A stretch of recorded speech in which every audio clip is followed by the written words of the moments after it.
The wind cut through Pine Ridge, Montana like a knife through old leather. December cold, the kind that made your bones ache and your breath fog white in the air. Garrett Hawkins pulled his Harley into town just as the sun was setting behind the Rockies, painting the snow-covered peaks orange and pink and gold. He was 61 years old, had been riding alone for 5 years, ever since Catherine died. The town looked like something from a postcard. Main Street lined with wreaths hanging from every lamppost, lights strung across the road in perfect loops, a massive Douglas fir standing in the center of the town square, still being decorated by locals in winter coats and scarves, their laughter carrying on the frozen air. Garrett felt something twist in his chest, sharp and familiar, the kind of pain that lived there permanent now, like a scar that never quite healed. He'd spent the last 3 Christmases at truck stops, eating microwave dinners from plastic containers, watching families through windows, pretending the holiday didn't exist, pretending he didn't care. But this year felt heavier somehow. The Harley rumbled beneath him as he rode slowly down Main Street, past the hardware store with its window display of fake snow and toy trains, past the bakery where a woman was putting out a sign that said "Fresh Gingerbread Daily," past families walking together, kids pulling on their parents' hands, pointing at decorations, faces bright with excitement. Garrett looked away, focused on the road, on getting to the motel, on not remembering. The Starlight Motel sat on the edge of town, single story, 15 rooms in a row, the sign flickering slightly. One of the stars burned out. The office smelled like coffee and pine sol when Garrett walked in. An older man behind the counter looked up from his crossword puzzle. Room for how long? 2 weeks, maybe 3. Garrett pulled out his wallet, cash only. The man didn't ask questions. Handed over a key attached to a plastic tag with the number 12 stamped on it. Continental breakfast 7 to 9, checkouts at 11. Garrett took the key. Room 12 was at the far end. Away from the office, away from the other rooms, away from people, which was how he liked it. The room was what he expected. 2 double beds with faded quilts, a television bolted to the dresser, bathroom with a shower that probably dripped, but it was warm, and it was shelter. And for 2 weeks it would be home. He threw his duffel bag on the bed closest to the door, sat down heavily, pulled off his leather vest. The Hells Angels patches worn and faded from years of road and weather and life. He'd been wearing that vest for 30 years, since he was 31, since before Catherine, since before the kids, since before everything changed. The vest got hung carefully on the back of a chair.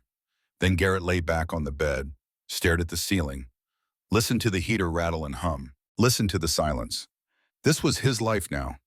Motel rooms and diners, long stretches of highway, no destination, no purpose, just movement, just the road, just the engine between his legs and the wind in his face, and the endless horizon that never brought him anywhere that felt like home.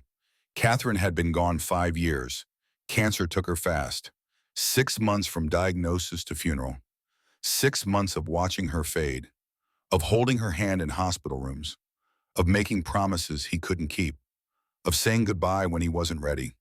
Their kids Jake and Amy had tried to be there, had flown in from opposite coasts, had stood at the funeral with wet eyes and black clothes, had helped clean out the house afterward, had asked what he needed, but then life pulled them back. Jake to his job in Boston, Amy to her family in California. And Garrett understood. They had their own lives, their own families, their own grief to process. He'd sold the house 6 months after the funeral. Couldn't stand being in it without Catherine. Couldn't stand seeing her coffee mug in the cabinet, her reading glasses on the nightstand, her handwriting on the calendar marking appointments she'd never make. So he'd sold it all, packed what mattered into storage, put everything else in his saddlebags, and rode. For 5 years he rode, through summer heat and winter storms, through deserts and mountains, through every state that had roads. Never staying anywhere long enough to put down roots, never making friends, never getting close to anyone. Because getting close meant losing people eventually. And Garrett had learned that lesson hard enough already. The first few days in Pine Ridge followed a pattern. Garrett would wake early, before the sun, would ride through town while it was still quiet, empty streets, closed shops, just him and the cold and the sound of his engine echoing off storefronts. He'd found a place called the Pine Ridge Diner on the second day. Old school kind of place. Red vinyl booths and a long counter with swivel stools. Black and white checkered floor. Smell of coffee and bacon fat and pancakes on the griddle. The waitress was a woman named Rose. Late 50s, gray hair pulled back in a ponytail, lines around her eyes that came from smiling. She'd poured his coffee without asking. Set down a menu he didn't need. What can I get you, honey? Eggs over easy, bacon, toast, coffee black. Rose had written it down. Studied him for a moment with eyes that saw too much. You just passing through, waiting on some bike work, cold snap. Should be moving on after Christmas. Well, Rose had said with a smile, welcome to Pine Ridge. Hope you find what you're looking for while you're here. Garrett hadn't known how to tell her he wasn't looking for anything, that he'd stopped looking years ago. So he just nodded, drank his coffee, watched through the window as the town woke up around him. He came back the next day, and the day after that, always sat in the same booth by the window, always ordered the same thing. Rose always poured his coffee before he asked, started adding small talk to the routine. Cold enough for you, gets colder where I've been. You got family somewhere. Used to, not anymore. Everyone's got someone somewhere. Garrett had looked at her then, really looked. Saw the ring on her left hand, thin gold band worn smooth with time. Saw the sadness behind the smile, the kind of sadness that recognized its own reflection. You lose someone, Rose had asked gently. Wife, 5 years back. Rose had nodded, set down the coffee pot, sat across from him in the booth without asking permission. I lost my husband 8 years ago. Heart attack. One day he was here. Next day he wasn't. Kids live on the East Coast. They visit when they can. But most days it's just me in this diner and the memories. Garrett had felt something shift. Some wall he'd built cracked slightly. I'm sorry, me too. Rose had reached across and patted his hand. But I learned something these past 8 years. Being alone when you don't want to be isn't noble. It's not strength. It's just when. And life's too short to spend it all sad. She'd gotten up then, went back to work, left Garrett sitting there with those words settling into him like stones. By the fourth day, Rose knew his order by heart, knew he took his coffee black, knew he tipped exactly 20%, knew he wasn't much for conversation, but appreciated the company. You planning to spend Christmas alone? She'd asked one morning, her tone casual but her eyes serious. Garrett had nodded. That's no good. Nobody should be alone at Christmas. Rose had refilled his cup. There's things happening around town if you're interested. Community Center does a big holiday event. Families, kids, carols, that sort of thing. Might be nice to be around people, even if you're not ready to talk to them yet. I'll think about it. But Garrett hadn't planned to think about it. Hadn't planned to go anywhere near holiday events or families or reminders of what Christmas used to mean. When Catherine was alive and the house was full and there was laughter and noise and gingerbread cookies cooling on racks. That was another life, another person. Someone who died the same day Catherine did. Still, the suggestion stuck with him like a splinter under skin. Something small and irritating that wouldn't quite go away. A week before Christmas, Garrett found himself walking through downtown Pine Ridge, not riding, walking. Hands shoved deep in the pockets of his leather jacket, breath misting in the December air. No particular destination in mind, just restless, just needing to move. The shops were busy with last-minute shoppers, carrying bags of wrapped presents, laughing with each other, making plans for holiday gatherings. Garrett watched them through windows. Felt like he was looking at a life he used to know. Like watching a movie about someone else's family. He turned down a side street, quieter, less crowded. And that's when he heard it. Children's voices, singing, high and sweet and slightly off-key. The sound drifting from a building halfway down the block. Pine Ridge Community Center, the sign said. The doors were propped open despite the cold. Warm light spilling out onto the sidewalk. The smell of hot chocolate and sugar cookies mixing with wood smoke from somewhere. Garrett stopped walking, stood on the sidewalk, listening to the carols, feeling that twist in his chest again. Sharp and familiar. He should keep walking, should go back to the motel, should stay away from places that would hurt. That would remind him of everything he'd lost. But his feet moved toward the doors instead of away, like they had a mind of their own. Like some part of him he didn't control was making decisions. Inside, the community center was transformed. The large open room filled with folding chairs arranged in rows. Families sitting together, watching a small stage where children performed. Kids dressed in red and green, some in angel costumes made from white sheets and tinsel halos, some in elf hats that kept sliding over their eyes. Parents filmed on phones, grandparents beamed from the front row. Siblings squirmed in their seats, the whole scene achingly normal, achingly beautiful, achingly painful. Garrett stood in the back, against the wall, hands still in his pockets, trying to be invisible, trying to just observe without being part of it, without letting it touch him too deep.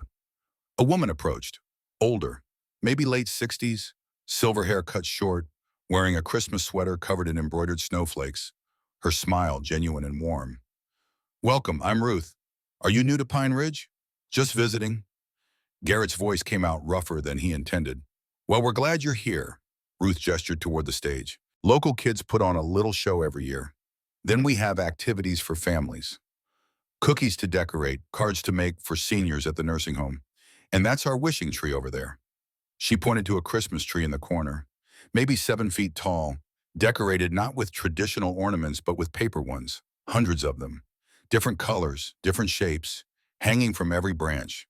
People write wishes on the ornaments, Ruth explained, then hang them on the tree. Sometimes other community members fulfill the wishes if they can. Little ones usually, like someone wishing for mittens or books or help with groceries. It's our way of taking care of each other, especially during the holidays. Garrett looked at the tree, at all those paper wishes, all those hopes written down by people who still believed in things like Christmas magic and community kindness and wishes coming true. He'd stopped believing in those things 5 years ago. "You should write one," Ruth said gently. "You never know." "I don't think so." But Ruth was already guiding him toward a craft table set up near the tree. Construction paper cut into ornament shapes, markers, glitter, glue sticks. Kids and adults were working on decorations together. The table covered in paper scraps and spilled glitter that caught the light like tiny stars. "Just try." Ruth pressed a red paper ornament into his hand, along with a black marker. "What's the harm?"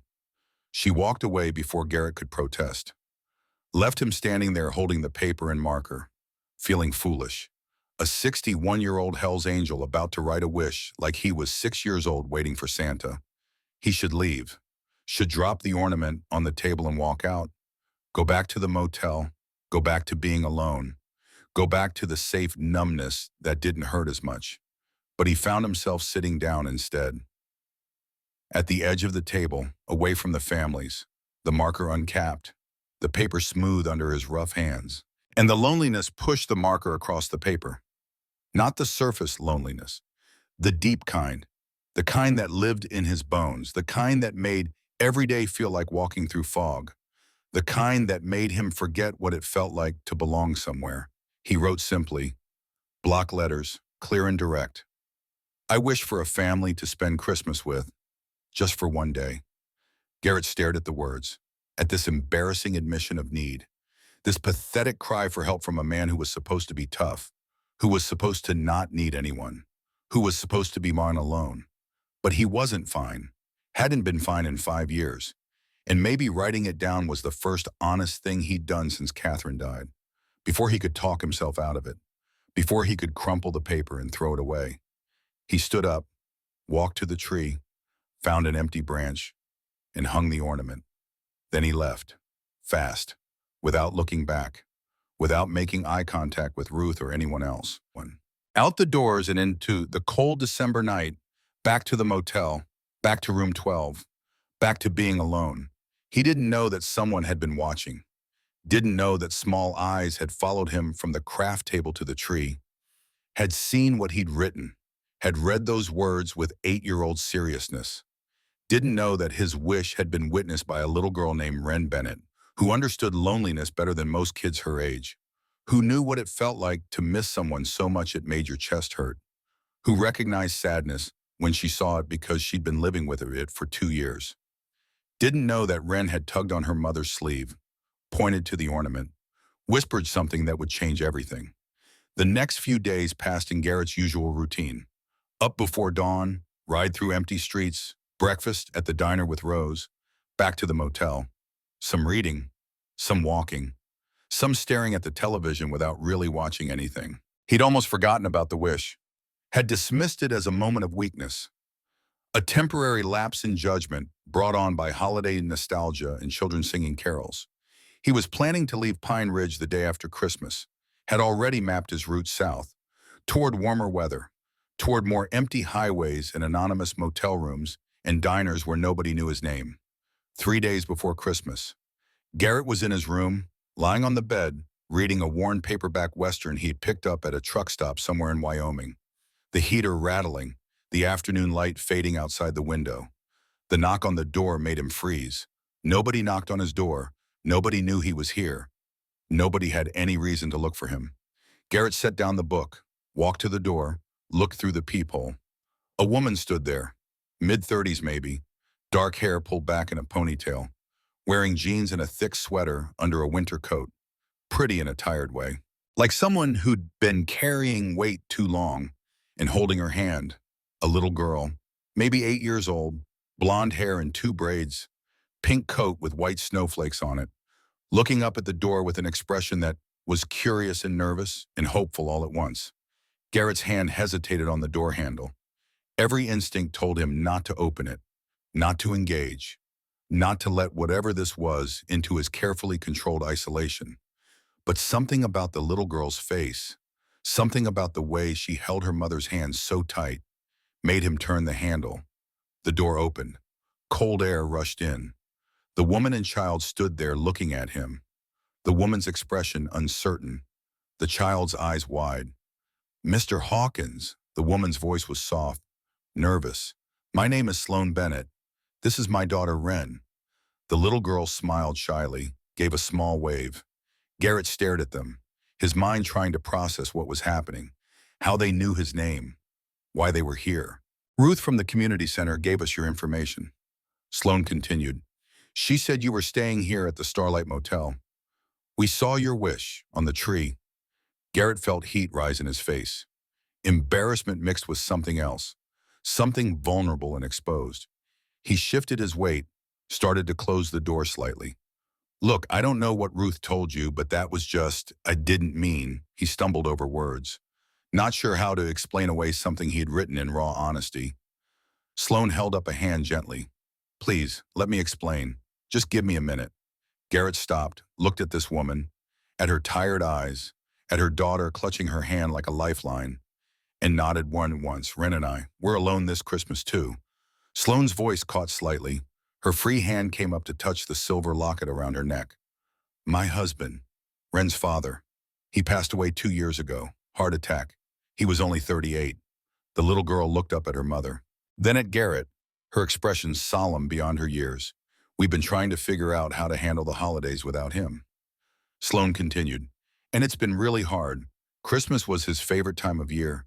He'd go overboard with decorations, make too much food, play the same carols on repeat until Wren and I were ready to lose our minds." Her smile was sad, sweet, full of missing. "When we saw your wish on that tree, about wanting a family just for one day," Wren said. She squeezed her daughter's shoulder. "Tell him what you said, baby." Wren looked at Garrett with those serious eyes. "Maybe we could be that family. Maybe we could help each other." She paused. "Mommy says Christmas is better when you share it, and you look nice, even with all the leather and the motorcycle stuff." Her honest assessment made Garrett's lips twitch, almost a smile, despite the emotional weight crushing his chest. He looked between them. Mother and daughter, both of them thin from grief, both of them trying so hard to be brave, and something cracked open inside him. Some wall he'd built to protect himself. "I don't understand." Garrett's voice came out rough, raw. "You don't know me. I could be anyone. Could be dangerous." He gestured at his Hell's Angels vest hanging on the chair behind him, visible through the open door. Sloan shook her head, and he noticed the dark circles under her eyes, The way her clothes hung loose like she'd lost weight. The way she held herself like someone barely keeping it together. Ruth told us about you, how you've been coming to the diner every day, always polite, always tipping well, always alone. She said you were someone who was grieving, just like us. Wren tugged on her mother's coat, whispered something Garrett couldn't hear. Sloane nodded, looked back at Garrett. Wren wants to know if you'd like to come to our house for Christmas dinner. It's just going to be us. Nothing fancy, but we always make too much food anyway. And the house feels so empty with just the two of us. She took a breath, steadied herself. We live at 412 Birch Lane, the blue house with the white porch, if you want to join us. Christmas dinner is at 2, no pressure, no expectations. Just, she paused, just 3 people who don't want to be alone. Before Garrett could respond, before he could find words, Wren stepped forward, pulled a folded piece of paper from her coat pocket, held it out with both hands. I made you this, she said shyly. Garrett took it carefully, like it might break, unfolded it with hands that suddenly felt too big, too rough. It was a child's drawing, done in crayon, a Christmas tree in the center, ornaments covering every branch.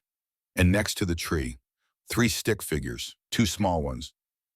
One's clearly meant to be Sloane and Wren, dark hair on one, blonde on the other, holding hands, and one larger figure, broad shoulders, something that might have been a beard, wearing what looked like a leather vest. At the top, in careful 8-year-old handwriting, it said, Merry Christmas, Mr. Stone.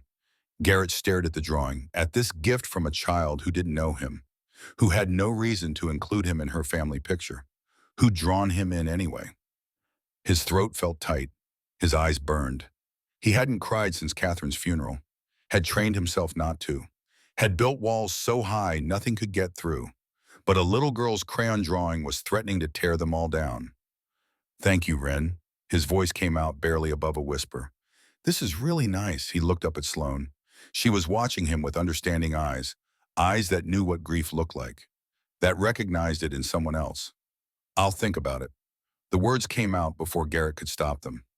More commitment than he'd planned to give, more hope than he'd allowed himself in years. Sloane smiled, tired but genuine, warm despite everything. That's all we ask. She took Wren's hand, started to turn away, then looked back. Merry Christmas, Mr. Hawkins. Whatever you decide. Merry Christmas. Garrett managed. He watched them walk across the parking lot. Sloane's old Honda with primer spots on the hood. Wren climbing into a booster seat in the back, waving at him through the window as they drove away. Garrett stood in his doorway, still holding the drawing, feeling like his carefully controlled world had just been shaken up, like something had shifted, like the numbness he'd been living in for 5 years had cracked, and underneath it, something that felt dangerously like hope. He closed the door, walked back into the room, sat on the edge of the bed, unfolded the drawing again, stared at the 3 stick figures by the Christmas tree. A family, even if just for one day. Part of him wanted to pack up right now, get on his bike and ride, leave Pine Ridge before things got complicated, before he got attached, before he had something else to lose. But another part, the part that had written that wish, the part that was tired of being alone, that part wanted to say yes, wanted to walk into that blue house on Birch Lane and pretend, just for a few hours, that he had a family again. Garrett pulled out his wallet, found the picture of Catherine he always carried, taken 20 years ago at some beach vacation he barely remembered. Her hair blowing in the wind, laughing at something he'd said, so alive, so present, so permanent until she wasn't. I don't know what to do, he said to the photograph, to the woman who couldn't answer, to the silence. The heater rattled. Outside a car drove past. Somewhere a dog barked. Normal sounds, ordinary life continuing around him. Garrett folded the drawing carefully, tucked it in his wallet next to Catherine's picture. 2 pieces of paper, 2 different meanings, both of them heavy with what they represented. The next 2 days were internal war. Garrett found himself pulling out that drawing repeatedly, looking at those 3 stick figures, trying to decide. Rose noticed his distraction at breakfast the next morning. You look like a man wrestling with a big decision. She poured his coffee, set down a plate of eggs and bacon he hadn't ordered yet, but she knew he wanted. Garrett surprised himself by telling her about the wish he'd written, about Sloane and Wren showing up at his motel room, about the invitation, about the conflict tearing him apart. Rose listened without interrupting. Then she slid into the booth across from him, set down the coffee pot, looked at him with those eyes that saw too much. "Let me tell you something, honey," she said, her voice serious, gentle, kind. "After my husband died, I spent the first few Christmases alone. Told myself I was fine, that I didn't need anyone, that being alone was easier than risking more loss." She paused, looked out the window at the snow falling soft and slow. "But being alone when you don't want to be isn't noble. It's not strength, it's just sad. And that woman and her little girl, they're reaching out because they understand what you're feeling, because they're lonely too, because they recognize pain when they see it." Rose looked back at him. "What if you go there in your terrible company? What if you make them uncomfortable? What if you ruin it?" Garrett nodded. Those were exactly his fears. "You know what that little girl sees when she looks at you?" Rose leaned forward. "She sees someone who's hurting like her mom is hurting, like she's hurting. She sees someone who needs what they need, which is to not be alone on a day that's supposed to be about love and family." Rose reached across and patted his scarred knuckles. "You don't have to be perfect, Garrett.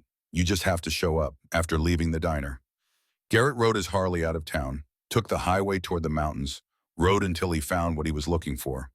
Pine Ridge Memorial Cemetery, small, quiet, tucked against the base of the mountains. Headstones covered in snow, trees bare and black against white ground. Garrett parked, walked through the gates, found a quiet spot under a large pine tree, away from the graves, away from the names and dates and beloved carved into stone. He stood there in the snow, hands in his pockets, breath misting, and had a conversation with Catherine that would have seemed crazy to anyone watching. "I don't know what I'm doing, sweetheart," he said to the cold December air, to the wind in the pine branches, to the silence that didn't answer back.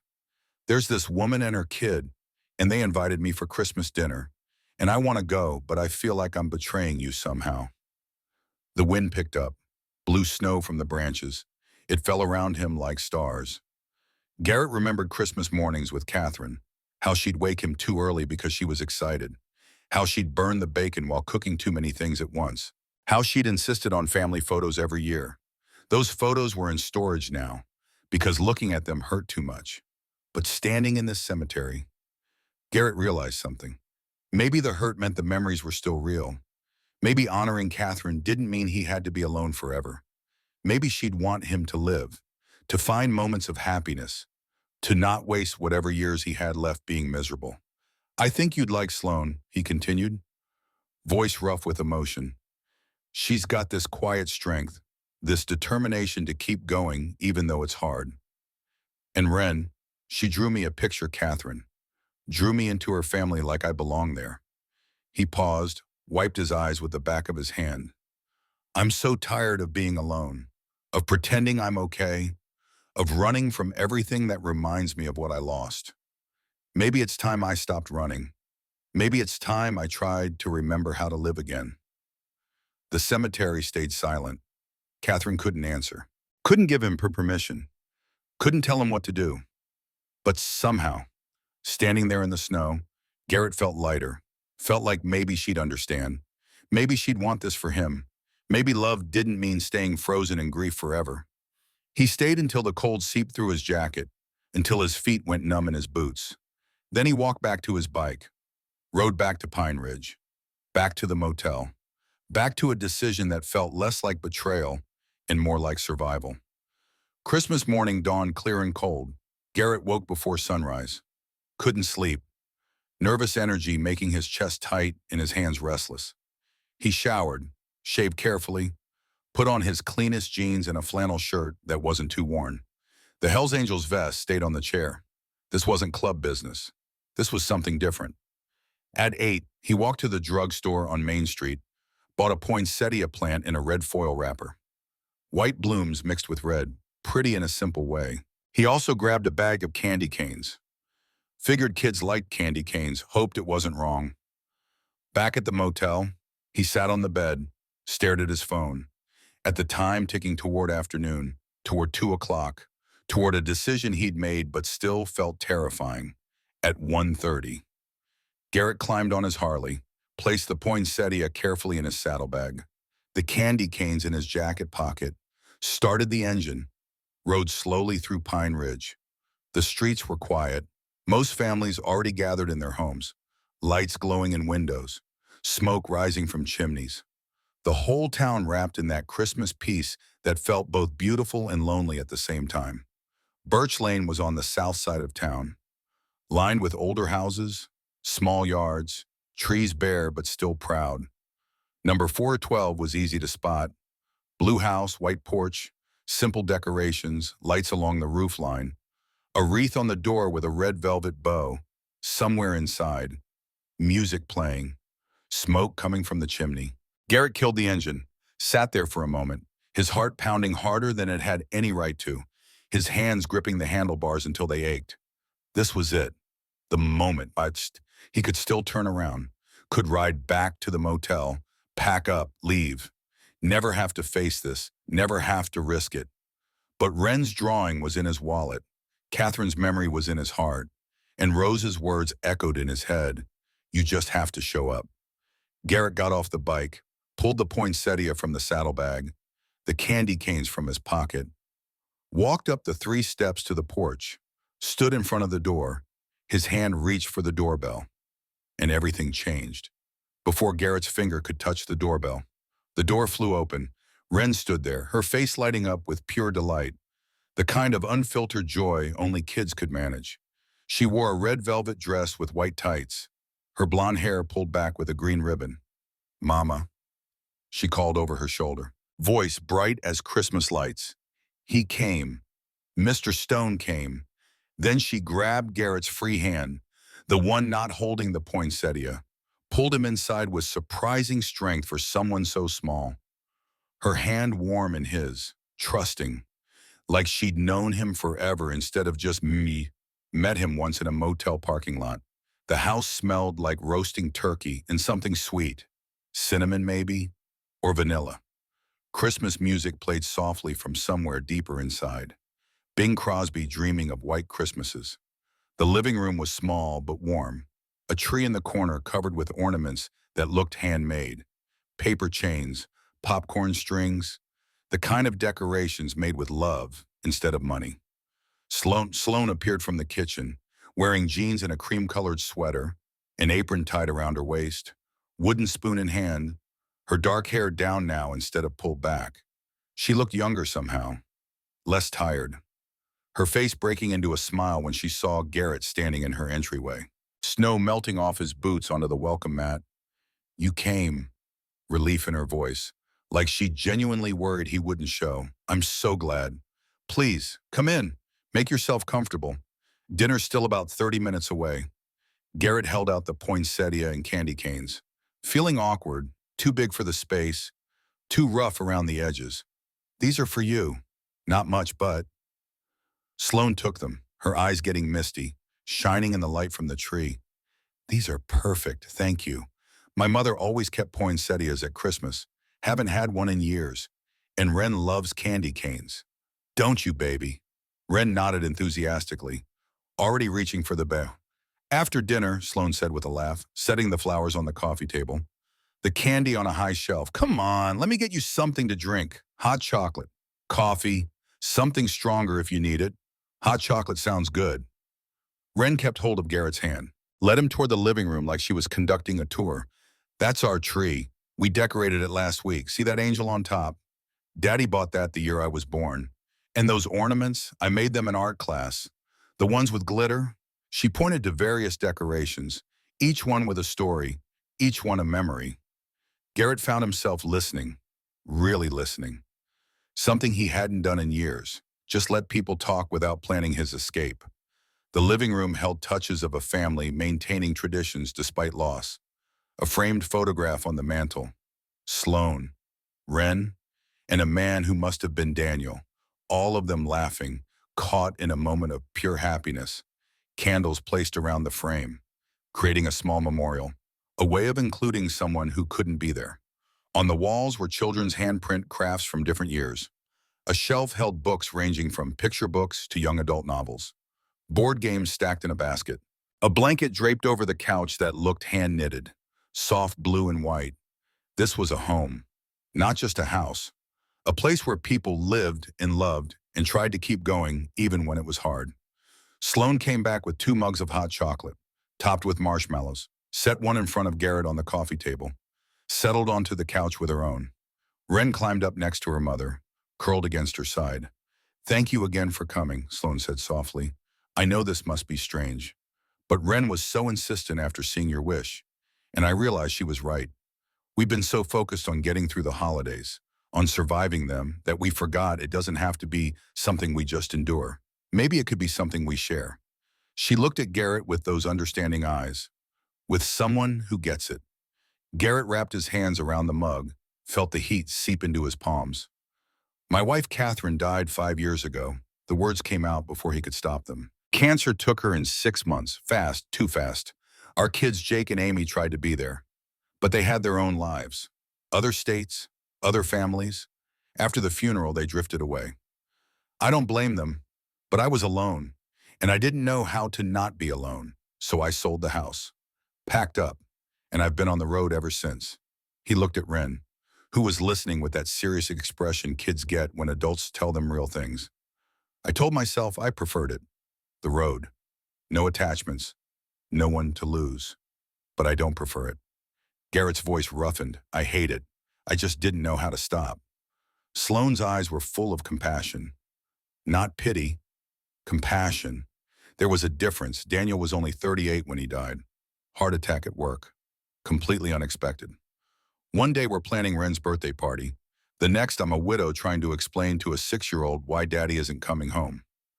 Wren spoke up then, her small voice cutting through the heavy emotion. "Daddy used to say being sad is okay, but staying sad forever isn't what people who love you would want." She looked at Garrett with those serious eyes. "I think your wife probably wouldn't want you to stay sad forever either. I think she'd want you to have friends and be happy sometimes." The simple wisdom from an 8-year-old hit Garrett hard, made his throat tight, made him have to look away for a moment before he could speak again. "You're probably right, kiddo," he managed. "Your daddy was a smart man. Dinner was wonderful in its imperfection. The turkey was slightly dry. The mashed potatoes had lumps. The green beans were overcooked. But none of that mattered, because they were trying, because 3 lonely people were choosing to be less lonely together."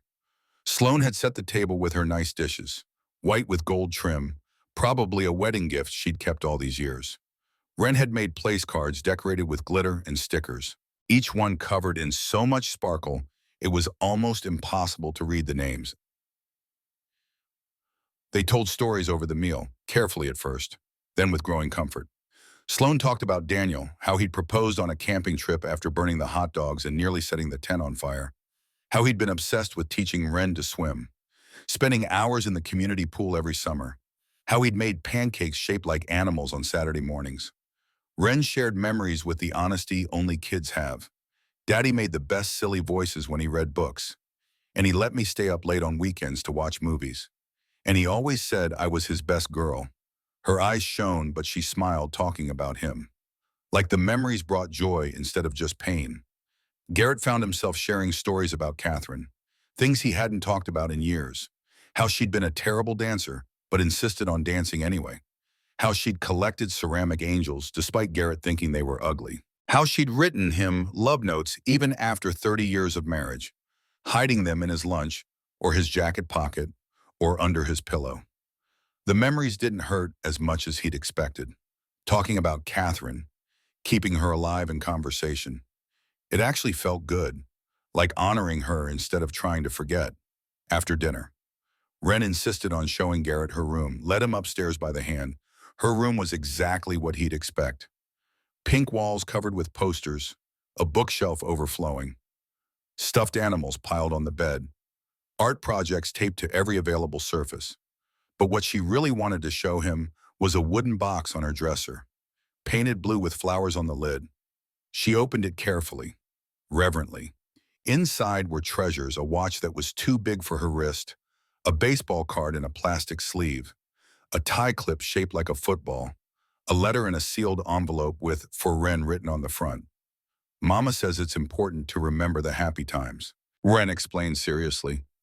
So even though I'm sad Daddy is gone, I try to think about all the fun we had. She touched the items gently. These were his, things that remind me of him. She looked up at Garrett. Do you have a memory box for your wife? Garrett's throat felt tight. I have some things in storage, pictures, her wedding ring, some of her books, but I haven't looked at them in years. Too hard. Ren nodded like she understood. It's hard at first, but Mama says the memories don't hurt as much if you visit them sometimes, if you don't hide from them. She closed the box carefully. Maybe you could look at your wife's things. Maybe it would help downstairs. Garrett found Sloan loading the dishwasher. He picked up a dish towel, started drying without asking. They worked in comfortable silence for a few minutes.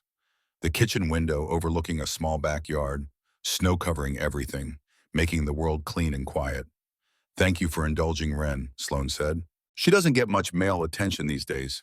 Her grandfather lives in Billings, 2 hours away. Doesn't visit much. I worry about her growing up without that influence, without a father figure. She glanced at Garrett, expression thoughtful. She really took to you.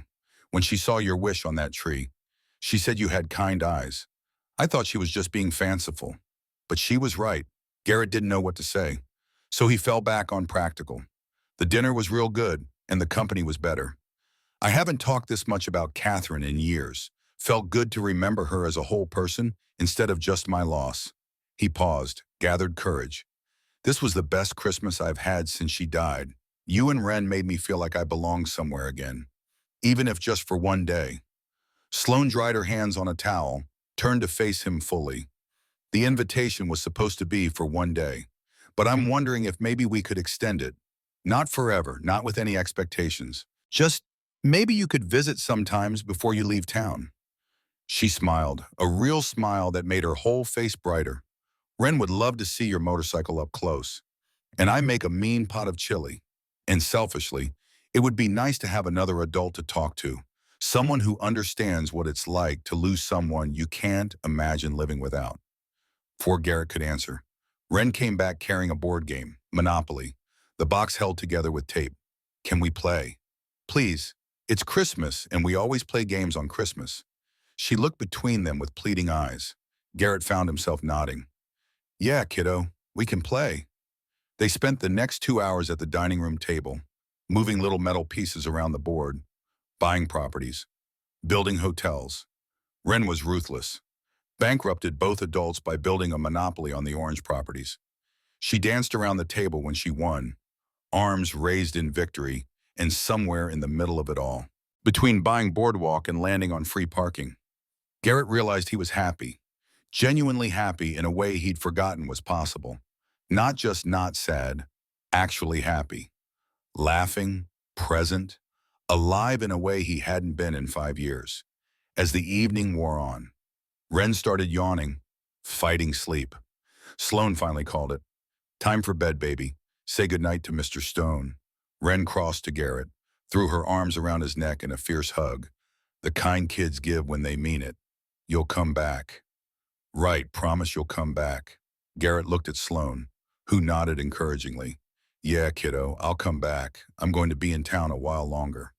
And your mama mentioned something about teaching me to make her famous chili. Ren pulled back, beaming. Good, because you're part of our Christmas now. You can't just leave.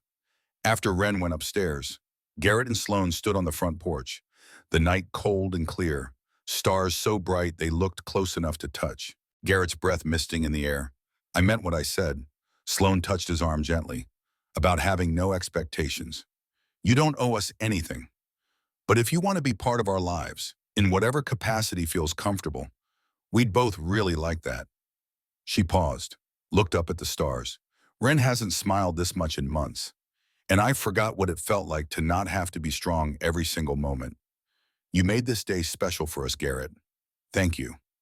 Garrett didn't trust himself to speak, just nodded, climbed on his Harley. Sloan and Ren waved from the doorway as he pulled away. He rode back to the motel. But instead of the usual emptiness, he felt full, almost overwhelmed with emotion he'd kept bottled up too long. In his pocket was another drawing from Ren, this one showing the three of them at the dinner table. Best Christmas ever written across the top in glitter pen. Back in room 12. Garrett taped both drawings to the wall. The one from before Christmas and this new one. Stared at them until sleep finally came. Peaceful sleep, without nightmares, without that crushing weight on his chest. The next morning, Garrett made a decision. He wasn't leaving Pine Ridge on the 26th, wasn't heading south, wasn't running. He was staying. Over the next week, Garrett became a regular presence in Sloan and Ren's life. Fixed the garage door that had been broken for months. Taught Ren about motorcycles. Let her sit on the Harley in the driveway.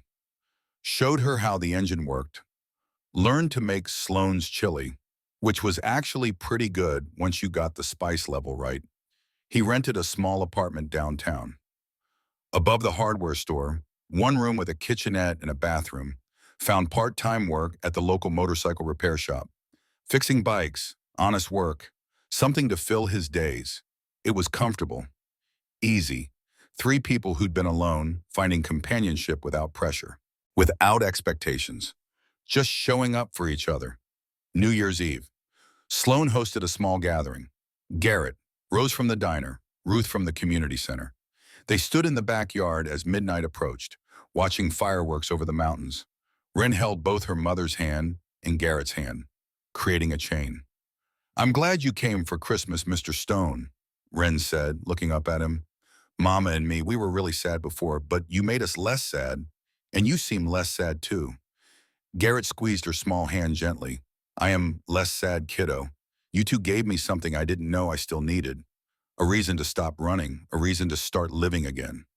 He looked at Sloan. The understanding that passed between them needed no words. They weren't replacing what they'd lost. They were building something new. Something that honored the past while reaching toward the future. As January arrived, as the snow kept falling and the days stayed cold, Garrett settled into a rhythm he'd never expected to find. Breakfast at the diner, work at the repair shop, most evenings at Sloan's for dinner, or helping Ren with homework, or just sitting on the couch talking.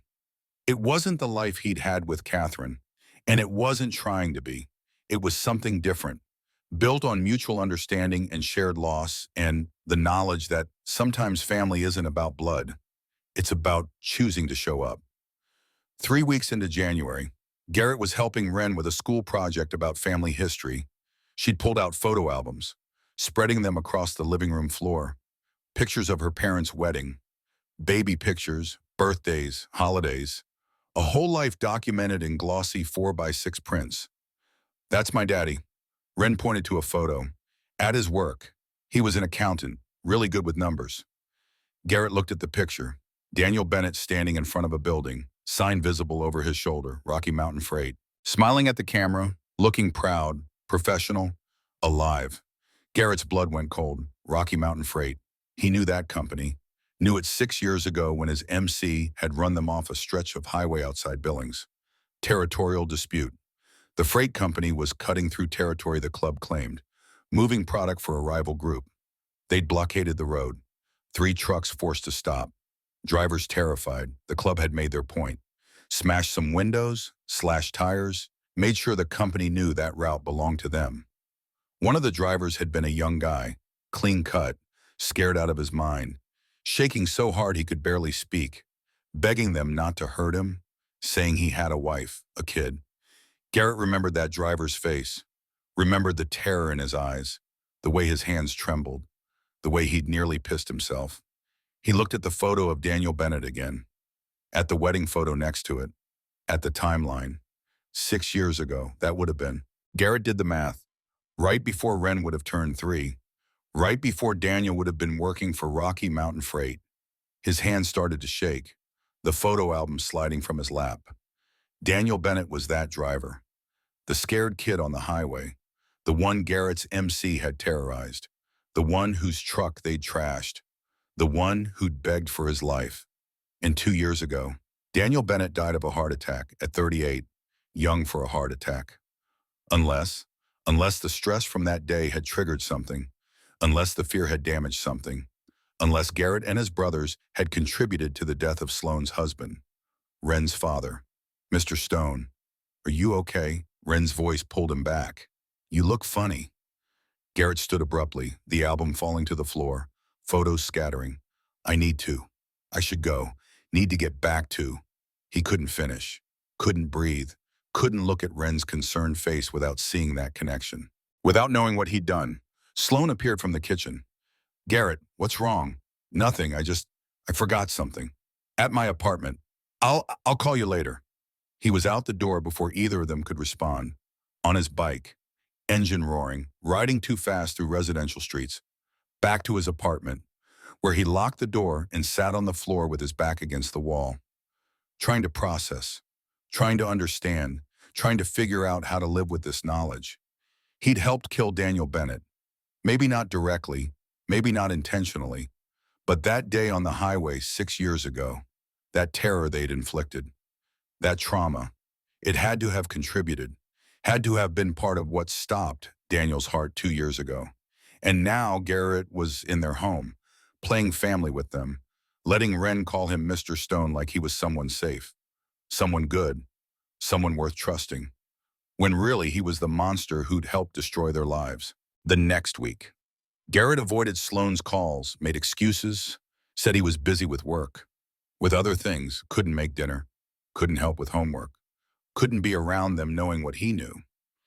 He spent hours researching, found old news articles about Rocky Mountain Freight, about the incidents on the highway, about the company eventually folding, drivers finding other work, found Daniel Bennett's obituary, survived by wife Sloane and daughter Wren, memorial service at Pine Ridge Community Church.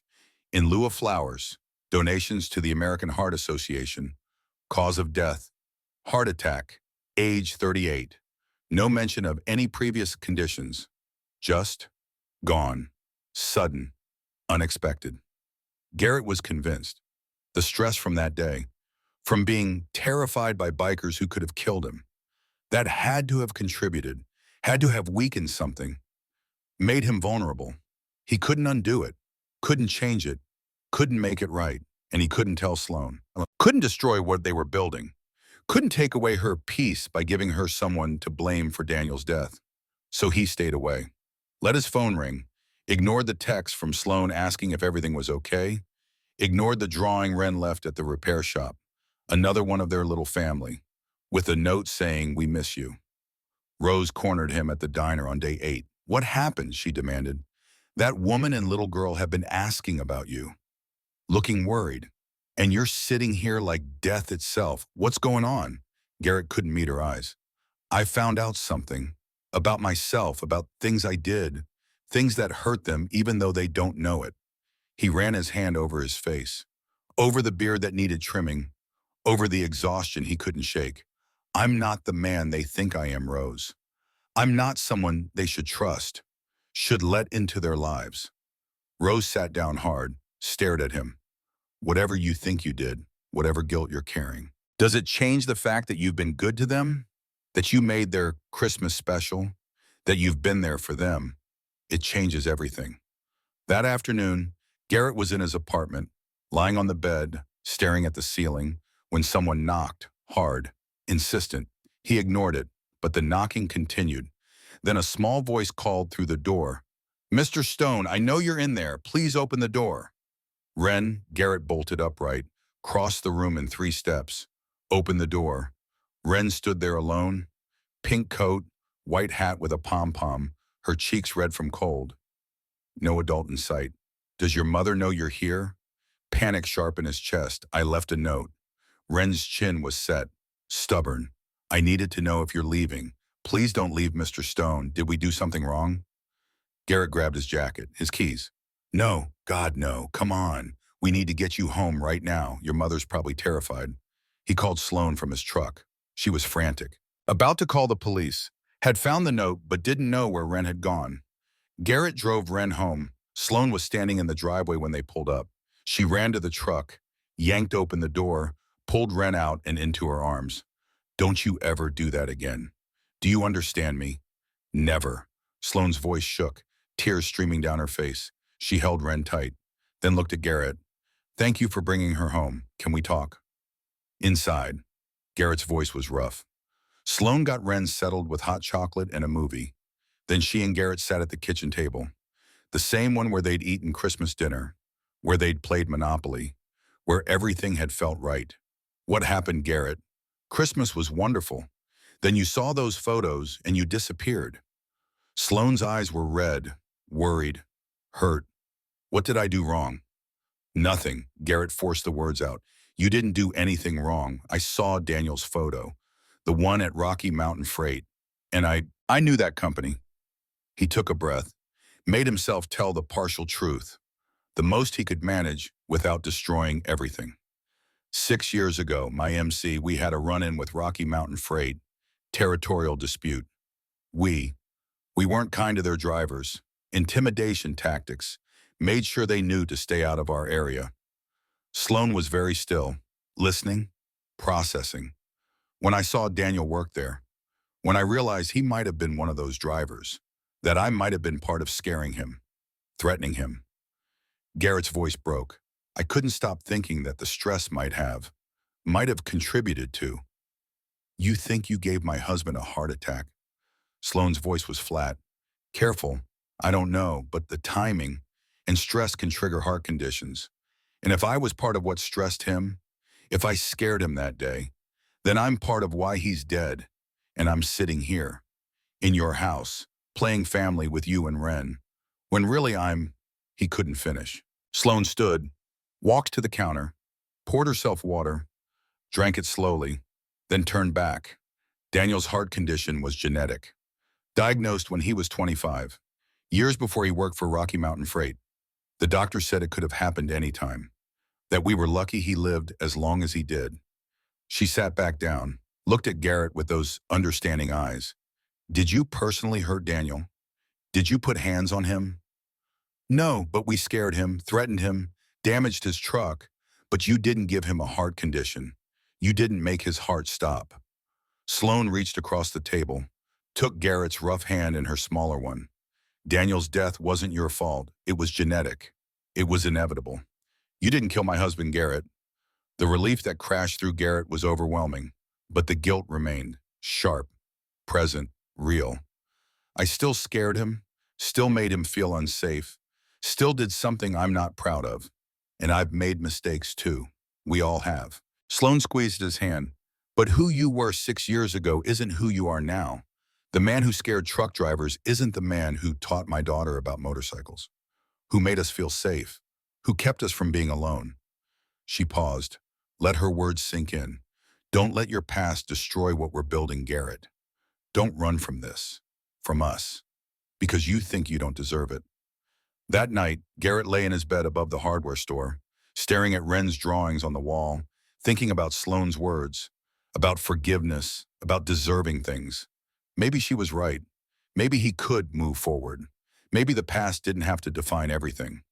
But 2 days later, everything got more complicated. Sloan's parents arrived from Billings, unannounced. Linda and Robert Bennett, early 60s, successful, proper. The kind of people who wore matching Christmas sweaters and sent cards on time.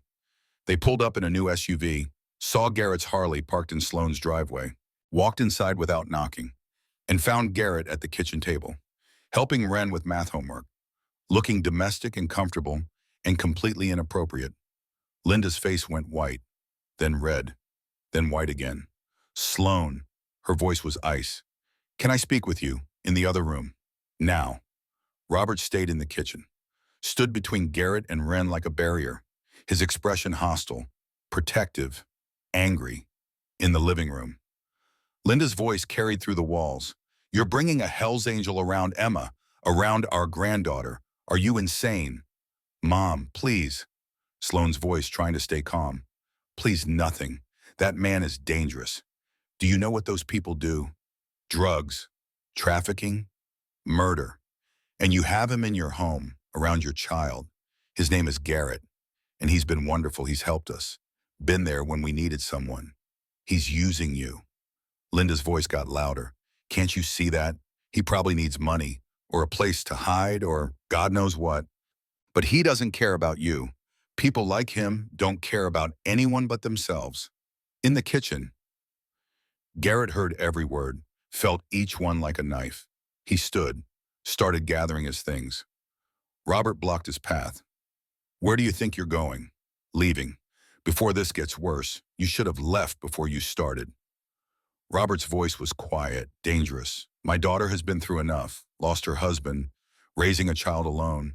She doesn't need a criminal complicating her life. The word criminal hit hard, accurate, deserved, painful. Garrett, Wren's small voice. Where are you going? He looked at this little girl, who'd drawn him into her family, who'd made him want to be better, who was now watching everything fall apart. Sloane appeared in the doorway, her face flushed, angry. Mom and Dad are leaving. You're staying. This is my house, my life, my decision. Linda followed her, stood in the kitchen doorway, looked at Garrett with pure judgment. This will end badly. Mark my words, and when it does, when he hurts you, when he takes whatever he's after, don't come crying to us. She grabbed her purse. Robert, we're going. Robert looked at Sloane, then at Wren, then at Garrett. This isn't over. If anything happens to my daughter, to my granddaughter, I'm holding you personally responsible. They left, the door slamming behind them, the sound echoing through the suddenly silent house. Garrett moved toward the door. I should go. No, Sloane's voice was firm, determined. You promised you wouldn't run, so don't let them chase you away. Wren ran to Garrett, wrapped her arms around his waist. Please don't go. You promised. You said you'd stay. Garrett looked at Sloane, at her daughter, at the family he'd somehow become part of. Looked at the choice in front of him. Run, stay, fight, give up. With respect to your parents, Garrett said finally, his voice steady. I'm not using your daughter. We're friends, family. And I'm not leaving unless Sloane asked me to. Sloane nodded, crossed to him, took his hand. He stays. This is my choice, and I choose him. I choose us. But the damage was done, the words said, the doubt planted. And Garrett knew with absolute certainty that this wasn't over. 2 weeks later, the doubt became reality. Wren got bullied at school. Kids whose parents had heard about the biker hanging around the Bennett house. Kids who whispered and pointed, who said things that hurt, that made Wren defend Garrett, that made her push another kid who called him a criminal. The principal called, both Sloane and Garrett, listed as emergency contacts. They sat in the office while the principal explained. While the other child's parents glared, while Wren sat small and scared and trying not to cry. Is it true, the father demanded, that you're Hell's Angels? Was. Garrett's voice was calm, controlled. I left the club. I'm just someone who cares about Wren, about her mother. That's all. People like you don't just leave. The mother's voice dripped contempt. You're dangerous, a bad influence. You shouldn't be around children. Garrett wanted to argue, wanted to fight back, but looking at Wren, at her tear-stained face, at the way she shrunk in her chair, he realized something. His presence was causing her pain, making her life harder, putting her in situations where she had to defend him, had to fight for him. Maybe Linda was right. Maybe this would end badly, was already ending badly. In the car, after the meeting, after Wren was suspended for one day, after everything, Garrett spoke quietly. Maybe your parents were right. Maybe I'm making life harder for you both. Maybe I should. Don't. Sloane's voice was fierce. Don't you dare finish that sentence. You're not making life harder. You're making it worth living again. She pulled over, turned to face him fully. Yes, people judge. Yes, it's hard sometimes. But Garrett, you gave us back something we'd lost. Joy, hope, family. Don't throw that away because some people can't see past the leather and the patches. That night, Garrett lay awake, thinking about Wren crying, about the way other parents looked at him, about Linda's words, about whether he deserved this family, this life, this second chance. His phone buzzed. 3 a.m, unknown number. Montana area code. He answered, voice rough with sleep. Yeah, Stone. The voice was familiar. Brother, it's Bull, from the club. We're in town, need to talk, now. Garrett sat up, cold flooding through him. The club, his old brothers, here. In Pine Ridge, what do you want, Bull? What do we want? To see if the rumors are true. If you've really gone domestic, playing house with some widow, come to the Pine Ridge Tavern. We'll be waiting. The line went dead. Garrett, dressed in the dark, pulled on his old vest, the one he'd stored in his closet, the patches he'd earned over 30 years. Put it on like armor, like a reminder of who he'd been, and rode through the dark streets of Pine Ridge toward a confrontation he'd been dreading, toward a choice he'd have to make: the club or this new life, the past or the future, the man he'd been or the man he was becoming. At the Pine Ridge Tavern, 3 motorcycles sat in the parking lot: Harleys, custom paint, club patches, waiting. Garrett killed his engine, sat for a moment, gathering courage, gathering strength, then walked inside, toward whatever came next. The Pine Ridge Tavern was dark, smoky, the kind of place where locals drank cheap beer and minded their business. 3 men sat at the bar, leather vests, club patches, Hell's Angels. They turned when Garrett walked in, eyes hard, faces familiar, brothers from another life. Bull was the biggest, 6'4", 300 pounds of muscle gone soft around the middle, gray beard down to his chest. President of the Montana chapter. Next to him sat Reaper, thin, wiry, scars across his knuckles, and chains, young, maybe 30. New blood trying to prove himself. Stone. Bull's voice carried across the empty bar. Been a while, brother. Garrett walked over, didn't sit, stood facing them. 5 months. Since I left Billings. Left. Bull laughed. Cold. No humor in it. That's a nice way to put it. Disappeared is more accurate. Went ghost.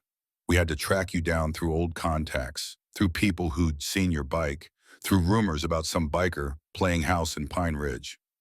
Reaper spoke up, voice like gravel. We hear you're domesticated now. Got yourself a widow and her kid. Traded your brothers for a ready-made family. It's not like that. Then what's it like? Bull leaned forward. Because from where I'm sitting, you abandoned your club. 30 years of brotherhood. For what? Some woman you barely know? Garrett felt his jaw tighten, felt old anger stirring, but also something else, something new. Clarity, certainty, purpose. I didn't abandon anyone. I found something that matters more than the club. Bull stood, towered over Garrett. Nothing matters more than the club's stone. We're blood. We're family. That woman, that kid, they're temporary. They'll leave. Everyone leaves eventually. But the club, we're forever. Chains added his voice. Eager, trying to impress. Club needs you in Spokane. Big job coming up. Needs someone with your experience, your reputation. The Reaper doesn't ride anymore. Time to come home. Garrett looked at these men he'd ridden with for decades, men he'd fought beside, bled with, men who'd been his entire world once upon a time. But looking at them now, he saw strangers, saw a life he'd outgrown, saw chains instead of brotherhood. I'm not coming back. The words hung in the air. Final, absolute, no room for negotiation. Bull's face darkened. You're making a mistake. You walk away now. You turn your back on your brothers. There's no coming back from that. I know. You choose her over us. Bull stepped closer. Intimidating, threatening. You're embarrassing the patch, making us look weak, like any man can just walk away when things get uncomfortable. I'm not walking away because it's uncomfortable. Garrett held his ground. I'm walking away because I've found something worth staying for. Reaper laughed. Sharp, mean, love. That's what you're choosing. Some fairy tale about happily ever after. You're 61 years old, Stone. Too old to believe in fairy tales. Maybe, Garrett's voice was steady, but I'm not too old to try, not too old to change, not too old to be better than I was. Bull shook his head. Disappointed, disgusted. Fine. You made your choice, but there's consequences. You know how this works. You want out. You give back the patch. Everything you earn. Everything you built. Gone, I know. Tomorrow night. Bull's voice was cold. Final. You bring your vest to the old grain mill outside town, midnight. We'll make it official. You'll hand over your patches. and you'll never wear them again. Never call yourself a Hell's Angel. Never ride with us. Never be our brother. Understood. And Stone. Bull's voice dropped lower. Dangerous. That bike of yours. Might want to keep it locked up tonight. Accidents happen, especially to people who betray their family. It was a threat, clear, direct. They'd trash his Harley. Retaliation for leaving. A message that walking away had costs. Do what you need to do. Garrett turned toward the door. But I'm done. With all of it. With the intimidation. With the violence. With pretending brotherhood means loyalty no matter what. He walked out into the cold Montana night. Behind him he heard glass breaking. Probably his bike's mirrors. Maybe worse. But he didn't turn around. Didn't react. Just climbed on his Harley. Broken headlight, slashed seat, keyed paint, and rode away. Towards something better. Towards something real. The next morning, Rose found him at the diner early. Saw his face. Saw the weight he carried. You look like a man who made a hard choice. Garrett wrapped his hands around his coffee mug. I'm leaving the club. Official. Tonight. That's a big step. It's the right step. Garrett looked out the window. At Pine Ridge waking up, at normal people living normal lives. I've been holding on to the club because it was all I had left. But now I have something else. Something better. And I can't keep one foot in both worlds. Rose patted his shoulder. Proud of you, honey. That night, Garrett rode out to the old grain mill, abandoned, falling apart. The kind of place no one went, perfect for club business. His brothers waited, a small fire burning in a barrel, shadows dancing across their faces. Garrett climbed off his bike, walked toward them, wearing his vest for the last time. 30 years of patches, of memories, of a life he'd lived. Bull stood in the center, flanked by Reaper and Chains. Other brothers from nearby chapters. 10 men total. Witnesses. Garrett Stone. Bull's voice formal. Ritualistic. You request to leave the Hells Angels Motorcycle Club. To surrender your patches. To no longer be counted among our brothers. Is this correct? Yes. You understand this is permanent. Once done, cannot be undone. You'll be an outsider. No protection. No brotherhood. No family. I understand. Then remove your vest. Hand over your patches. Garrett shrugged off the leather, heavy with memories, with years, with identity, unbuckled it, folded it carefully. Even now, even leaving. He treated it with respect. He handed it to Bull. Watched as Bull tossed it on the fire. Watched the leather curl and blacken. Watched 30 years burn. Watched the Reaper die in flames. It's done, Bull said. You're no longer a Hell's Angel, no longer our brother, no longer protected. You're on your own, Stone. Hope your widow and her kid are worth it. They are. Garrett turned, walked back to his bike. Behind him he heard them talking, laughing. Already moving on. Already forgetting him. Like he'd never existed. But riding back to Pine Ridge, Garrett felt lighter, freer, like he'd cut chains he hadn't realized were holding him down. The club had been family once. But families could become prisons, could trap you in who you were instead of letting you become who you could be. He was done being the Reaper, done being Stone. He was just Garrett now, just a man trying to be better, to do better, to live better. 2 weeks later, the consequences of his choice became clear. Sloane collapsed at the library, middle of her shift. One moment she was shelving books. The next she was on the floor, pain so sharp it took her breath away. Couldn't stand, couldn't walk, just pain radiating from her right side. The library director called 911, called Sloane's emergency contacts. First on the list, Garrett Hawkins. He was at the hospital in 15 minutes. Found Sloane in the emergency room, face pale, tears on her cheeks. Holding her side, the doctor was explaining. Appendicitis, needed surgery, soon, within hours. Ren. Sloane gasped through the pain. She's at school. Someone needs to get Ren. She can't come home to an empty house. Can't be alone. Not like when Daniel, she didn't finish. Didn't need to. Garrett understood. When Daniel died, Ren had come home from school to find her father gone. Ambulances, chaos, trauma. I'll get her. Garrett squeezed Sloane's hand. I'll take care of her. You focus on getting better. Garrett left the hospital, drove to Pine Ridge Elementary, walked into the office, explained the situation, showed his ID listed as emergency contact. They released Wren to him, small, scared, holding her backpack like a shield. Is Mama okay?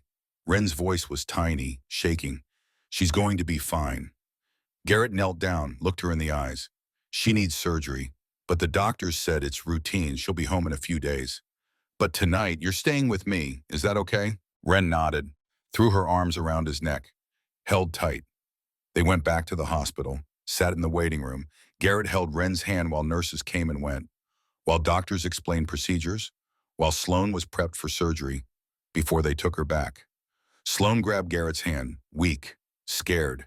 If something happens, if I don't, you'll take care of Wren. Promise me. Nothing's going to happen. But yes, I promise. 2 hours later, Robert and Linda Bennett arrived, rushed from Billings, frantic, terrified for their daughter. They burst into the waiting room, saw Garrett sitting there, Wren asleep against his shoulder, his arm around her, protective, gentle. Linda started to say something, probably something cutting, something about him not belonging there, but she stopped.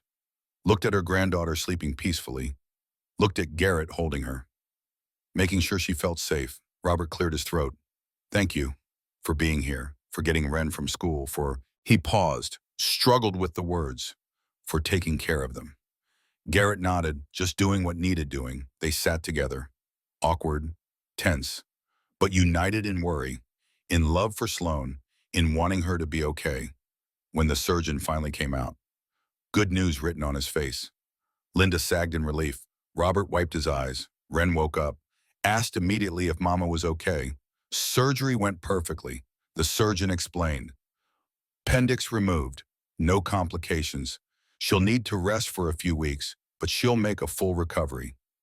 Relief flooded through all of them, turned strangers into family, united by crisis, by love, by almost loss.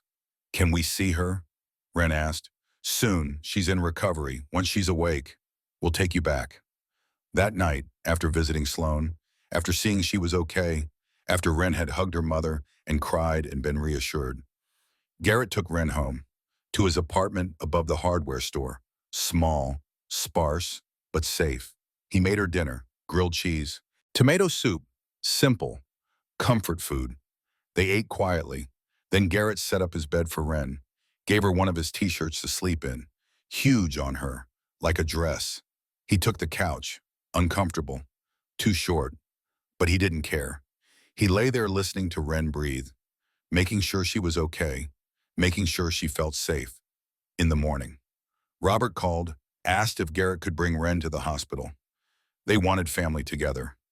All of them, in Sloane's hospital room, pale but smiling. Wren climbed carefully onto the bed, curled against her mother's side. Linda and Robert stood nearby. And Garrett, by the door, not sure where he fit. Come here. Sloane patted the bed. Your family too. Linda didn't object. Robert nodded, and Garrett realized something had shifted. Some wall had come down. Some judgment had lifted. He'd proven himself.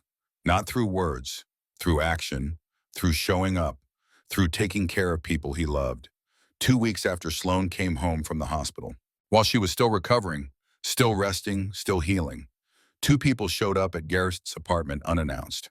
His kids, Jake and Amy, 32 and 35, standing in his doorway looking uncomfortable, angry, confused. We heard you left the club, Jake said.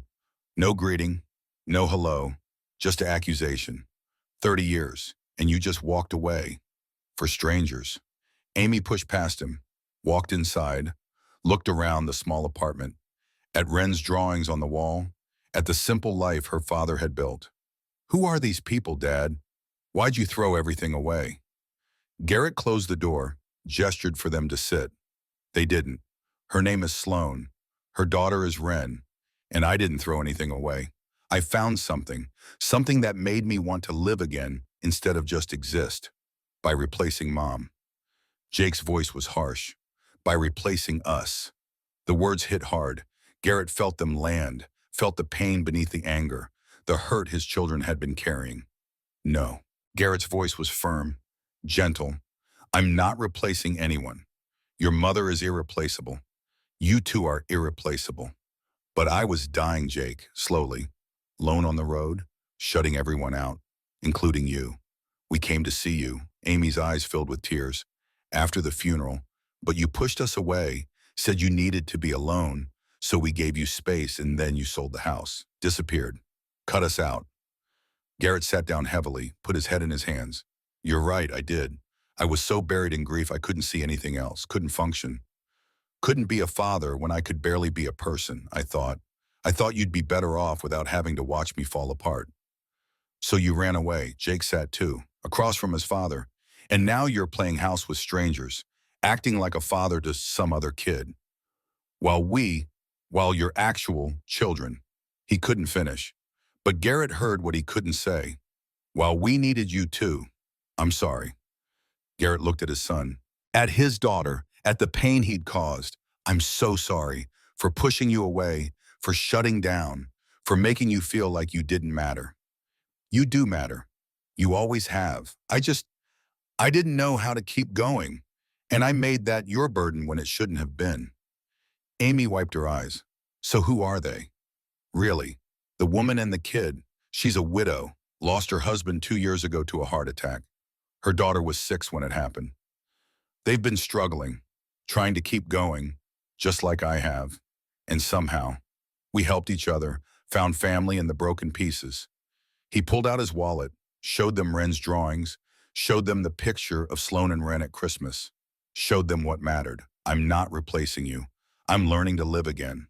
And part of that is being there for people who need me, the way I should have been there for you. Jake stared at the pictures, at the little girl who'd drawn his father into her family. She looks like she makes you happy. She does. They both do. Garrett put the wallet away. But you make me happy too. When you let me in, when we talk, when we're together, I didn't know how to ask for that. Didn't think I deserved it. Amy crossed to her father, sat next to him, put her head on his shoulder. We abandoned you too, Dad. We were so wrapped up in our own grief we forgot you were grieving. We left you alone when you needed us most. Garrett put his arm around his daughter, pulled her close. We all made mistakes, all did the best we could with what we had. Maybe it's time we do better. All of us. The next day, Garrett introduced his kids to Sloan and Wren. Awkward at first, tense. But then Amy saw Wren's art projects, asked about them, and Wren lit up. Talked about school, about her teacher, about the motorcycle Mr. Stone was going to teach her to ride when she was bigger. Jake saw the way his father looked at Sloan. Not romantic, but respectful, caring. The way a man looks at someone he values. Someone important, and slowly. Over dinner that Sloan made despite Garrett telling her to rest. Over board games that Wren insisted they play. Over coffee and conversation. Two families began to merge, to understand each other, to accept, before leaving. Amy pulled Garrett aside. I like her. Sloan, she's good for you, makes you smile, makes you seem less heavy. She is good for me. Garrett agreed. And Wren, Jake added, coming over to join them. She really looks up to you, talks about you like you're the most important person in the world. My dad says this. Mr. Stone taught me that. You matter to her. I hope so. Garrett's voice was rough. Because she matters to me. They both do. But you matter too. You'll always matter. You're my blood, my children. Nothing changes that. We'll visit more. Amy promised, maybe quarterly. Bring the grandkids so they can meet there. She paused. Their extended family. I'd like that. 6 months passed. Winter melted into spring. Snow gave way to wildflowers. Pine Ridge transformed. Green, alive, beautiful. Garrett's life transformed too. He'd settled into work at the repair shop. Built a reputation for quality, for honesty, for showing up. His apartment had more drawings now, more evidence of Wren's presence, more signs of family. One warm May afternoon, Garrett stood in Sloan's driveway, holding a bicycle. Purple, with training wheels, Wren's 8th birthday present. She bounced excitedly, pink helmet already strapped on. You sure you're ready for this, kiddo? I'm ready. I'm ready. Can we start now? Sloane sat on the porch steps, camera in hand, smiling, watching, her hair longer now, face less tired, healing visible in her posture, in her eyes, in the way she laughed freely. Garrett ran beside Wren as she pedaled, holding the seat, keeping her steady. She wobbled, shrieked, laughed, pedaled harder, and slowly, gradually. Garrett felt the bicycle stabilize, felt Wren find her balance. He let go. Just for a second, she rode 3 feet on her own before realizing, before the wobble became too much, before Garrett caught her. Did you see? Did you see? Wren's face was pure joy, pure pride. I did it. I rode by myself. You did, kiddo. You absolutely did. They practiced for an hour, Garrett running beside her, encouraging, teaching, being patient in a way that surprised him. He'd never been patient before, never had the capacity, but something about Wren brought it out, made him want to be better, gentler, more present. When Wren finally rode a full lap around the driveway without help, without falling, she turned back with the biggest smile. Mr. Stone, I did it. I really did it. I knew you would. That evening, after Wren went to bed, Garrett and Sloane sat on the porch, watching stars appear, watching the sky darken, comfortable silence between them. I've been thinking, Sloane said carefully, about making this more official, not romantically. We've talked about that. We're better as family, but maybe we could formalize it, make it real. She turned to look at him. Wren asked me yesterday if you could be her uncle, if we could be official family, not just friends, not just people who care about each other, but actual family. Garrett felt his throat tighten. Uncle Garrett. He tried the words. I like the sound of that. Family doesn't have to look a certain way. Sloane's voice was soft, gentle. It doesn't have to be what we lost. It can be what we build. From the pieces, from the broken parts that somehow fit together. Garrett reached over, took her hand, gesture of friendship, of commitment, of chosen family. Yeah, let's make it official. Let's do this right. The ceremony was simple, held at the Pine Ridge Community Center, the same place where Garrett had written his wish 9 months ago. Ruth helped organize. Rose made cookies. Jake and Amy flew in, brought their families. Linda and Robert came from Billings, warm now, accepting, proud even. 15 people gathered, standing in a circle, Wren at the center, reading from a paper she'd written, her voice clear, strong. Family isn't just who you're born to. It's who shows up, who stays, who loves you even when it's hard. Mr. Stone showed up when we needed him. He stayed when he could have left. He loves us, and we love him. She looked at Garrett, held out a bracelet she'd made, beads spelling Uncle Stone. For you, so everyone knows you're my uncle. Forever. Garrett knelt down. Let her tie it around his wrist, felt tears blur his vision, found he didn't care who saw. Forever, kiddo, I promise. Ruth spoke next, about community, about how Pine Ridge took care of its own, about how sometimes strangers became family, about how Christmas wishes sometimes came true. Then Sloane, standing beside Garrett, hand on his shoulder. You gave us hope when we'd forgotten what it felt like. You showed Wren that men could be gentle, strong, safe. You showed me that life continues. That joy is still possible. That family can be chosen, can be built, can be real. Jake stepped forward, cleared his throat. My dad's been through a lot, lost a lot, made mistakes. But watching him these past months, watching him be there for Sloane and Wren, I've seen him become someone new, someone better, someone I'm proud to call my father, Amy added. Welcome to the family, Sloane and Wren, officially. You are stuck with us now. Laughter, tears, hugs. The circle closed, family formed, not by blood, by choice, by love, by showing up. After the ceremony, after cake and coffee and conversation, after everyone started to leave, Garrett found himself alone with Wren. She grabbed his hand, pulled him toward the wishing tree. Still there, still decorated with paper ornaments. Make another wish. Wren handed him paper and a marker. See if it comes true like last time. Garrett looked at this little girl, at the family surrounding them, at the life he'd built from nothing, from loneliness, from despair. He wrote simply, "I wish for this to last," hung it on the tree next to his original wish, still there, faded now, but visible. "I wish for a family to spend Christmas with, just for one day." He'd gotten so much more than one day. He'd gotten a lifetime. December came again, 1 year after Garrett had written his first wish, 1 year after everything changed. He woke in his apartment, now decorated for Christmas, stockings hanging. Wren had insisted. Small tree in the corner, lights twinkling. His phone buzzed. "Sloan, Christmas dinner at 2. Don't be late. And bring the pie, Rose made. And yourself, in that order." Garrett smiled, got dressed, the bracelet Wren had made still on his wrist. Worn now, faded, but he never took it off. Reminder of promises made, promises kept. He drove to Sloan's house, already full of people. Jake and Amy with their families, Linda and Robert, Rose, Ruth, neighbors, friends, chosen family filling every room. Wren tackled him out of the door. "Uncle Garrett, you're here. Come see the tree. Come see what Santa brought. Come see everything." She pulled him inside, into warmth, into noise, into life, over dinner. Crowded around the table, extra chairs brought in, kids at a separate table, adults crammed together. Sloan raised her glass. "1 year ago, I was alone, scared, trying to figure out how to get through Christmas without falling apart. And then this man, this wonderful, stubborn, kind man, wrote a wish on a tree, asked for family just for one day." She looked at Garrett, tears in her eyes, but happy.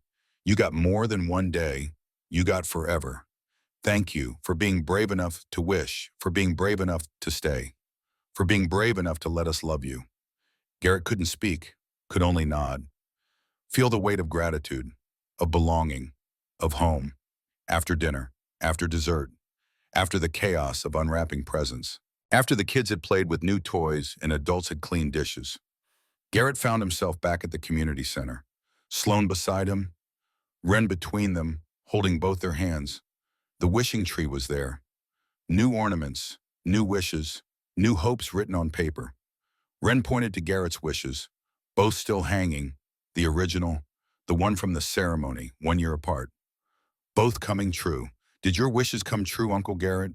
Garrett looked at Sloan, at Wren, at the family they'd built, at the life he'd found, at the man he'd become. "Yeah, kiddo, they both came true. Better than I ever imagined." That night, back at Sloan's house, after everyone had left, after Wren had finally crashed, exhausted from excitement, Garrett helped clean up, putting away dishes, folding chairs, routine, domestic, beautiful in its ordinary nature. "You know," Sloan said, loading the dishwasher, "when I saw your wish on that tree, I almost didn't come. Almost talked myself out of it. Thought it was crazy to invite a stranger, a biker, someone I didn't know. What changed your mind?" "Wren," Sloan smiled. "She looked at your wish, looked at me, and said that man needs us, and we need him.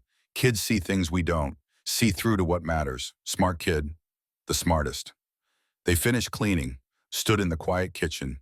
Tomorrow would come, life would continue, but tonight, Christmas, everything was perfect. Everything was right. Everything was exactly where it should be. Christmas morning, 1 year and one day after Garrett had first knocked on this door, he arrived early, let himself in with the key Sloan had given him months ago, found Wren already awake, sitting by the tree, waiting. "Can we make pancakes?" she asked. "Before Mama wakes up. Special Christmas pancakes in the kitchen." Garrett and Wren worked together. He mixed batter. She picked shapes. Animal pancakes, just like her father used to make. Garrett had learned, practiced, wanted to give her that tradition back. Sloan appeared in the doorway, hair messy, wearing pajamas, face soft with sleep and contentment. She leaned against the frame, watching, camera in hand, capturing the moment.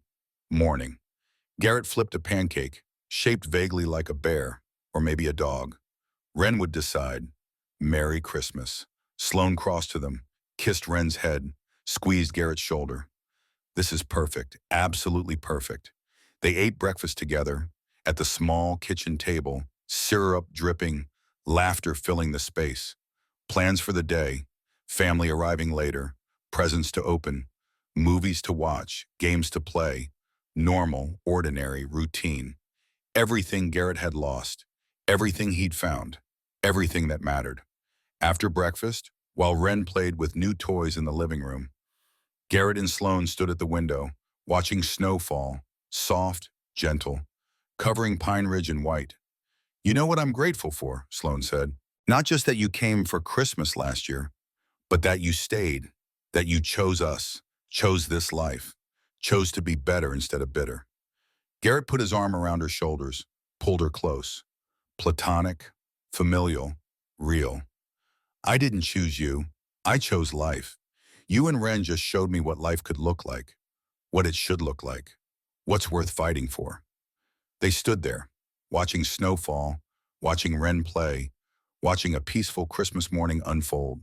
No drama, no crisis, just peace, just family, just home. Outside, cars started arriving. Jake and Amy, the grandkids, Linda and Robert, Rose, Ruth, the house filling again. Voices, laughter, chaos, beautiful case, chosen family case. Garrett moved to help, to greet people, to be present, to show up, the way he'd learned to, the way he'd promised to. And somewhere in the noise, in the joy, in the absolute ordinary beauty of a family Christmas, Garrett understood something profound. He'd written a wish for one day, asked for family for Christmas, for a few hours of not being alone. But he'd received a lifetime, a second chance, a reason to stop running, a reason to start living.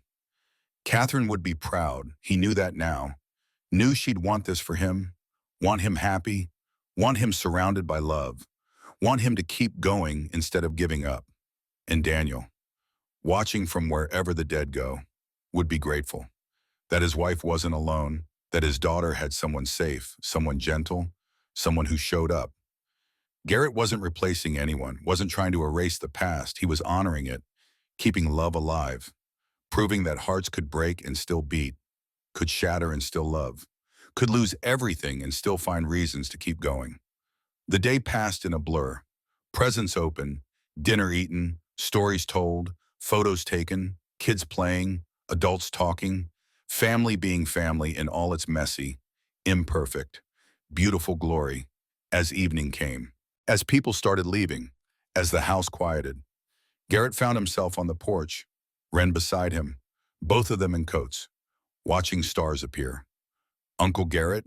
Wren's voice was sleepy, satisfied. "Next Christmas will you still be here?" "Where else would I be, kiddo?" "Promise." Garrett pulled her close, kissed the top of her head. "I promise. Every Christmas, every date in between. I'm not going anywhere. You're stuck with me." "Good." Wren yawned, leaned against him. "Because you're my uncle. And uncles don't leave." "No, they don't." Never. Inside, through the window, Garrett could see Sloane cleaning up, moving around the kitchen, building a life, building a home, building a future from broken pieces. And Garrett knew, with absolute certainty, that he was exactly where he was supposed to be, doing exactly what he was supposed to do, being exactly who he was supposed to become. Not the Reaper, not Stone, not the man defined by loss and anger and violence. Just Garrett, uncle, friend, family, someone who showed up, someone who stayed, someone who proved that it's never too late to change, never too late to find home, never too late to write a wish on paper and watch it come true. The stars shone bright over Pine Ridge. The snow fell soft. The night was cold, but the house was warm. Family was inside. Love was present. Home was real. And Garrett Hawkins, 62 years old, former Hells Angel, widower, lost soul, found man, knew that this was everything. This was enough. This was home. This was family. This was life worth living. And it all started with a wish, written in a moment of loneliness, answered by two people brave enough to reach out, to invite a stranger, to build something new from something broken. Sometimes the best families are the ones you choose, built from wishes written on paper ornaments, assembled from broken pieces that somehow fit together better than anyone could have planned. Sometimes healing looks like pancakes on Christmas morning, like a little girl holding your hand, like a friend who became family, like choosing to stop running and start living. Sometimes home isn't a place, it's people, it's chosen. It's built one day at a time, one meal at a time, one moment at a time. And sometimes, if you're brave enough to wish, brave enough to accept help, brave enough to change, sometimes wishes come true. Garrett had learned that, lived it, become it. And as he sat on the porch with Wren asleep against his shoulder, as snow fell and stars shone and life continued its beautiful march forward, Garrett whispered to the night, to Catherine, to whoever might be listening, thank you for the wish, for the family, for the second chance, for proving it's never too late to heal, never too late to love, never too late to find home. The wind carried his words away, into the Montana night, into the universe, into whatever comes after. And somewhere, somehow, Garrett believed someone heard, someone smiled, someone was proud of the man he'd become. The door opened behind him. Sloan stepped out, blanket in hand, draped it over Wren, over Garrett, sat down beside them, said nothing, didn't need to, just sat, present, there, family, and that. That was everything. That was enough. That was home. The end, but also the beginning. Because stories like this don't really end. They just continue. Day by day, year by year, moment by moment. Building family, building love, building lives worth living. And somewhere in Pine Ridge, on a Christmas tree in a community center, two paper ornaments still hang, faded now, but visible. Proof that wishes do come true. That family can be chosen. That love can heal. That life continues. That hope remains. Always. Forever. Home.